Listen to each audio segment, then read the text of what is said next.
To be a leader, you have to be trusted by God, respected by people. You have to be tested and approved. Those are the qualifications. It's not just giftings, talents, and abilities. If we go by giftings, talents, and abilities without being qualified and tested, that leadership will not stand. So what we're learning here is that God is the one who calls. He puts the desire in the hearts of leaders, and then he qualifies them through testing and trials of all kinds. When we look at some of the greatest leaders in the Bible, they went through severe tests. Severe. We look at Joseph, who was sold into slavery and abused in prison, but yet trusted God.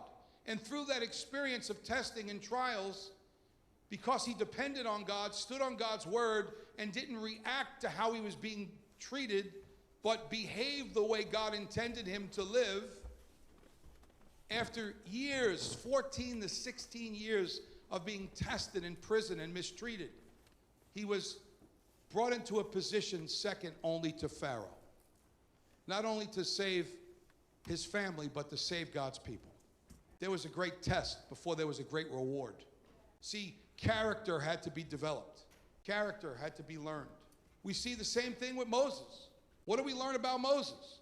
That he came to a point in his life that he realized he was adopted, and he was of Jewish blood, and he was a Jew, and he had to make a choice, and he made a choice to become part of his people and to serve God. God called Moses in front of a burning bush. We all know the story. And Moses served 40 years in the wilderness before he was appointed to lead God's people out of captivity. 40 years.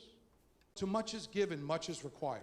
To be an authority, you have to learn how to submit to authority and come under authority. First and foremost, under God's authority. And then under man's authority too.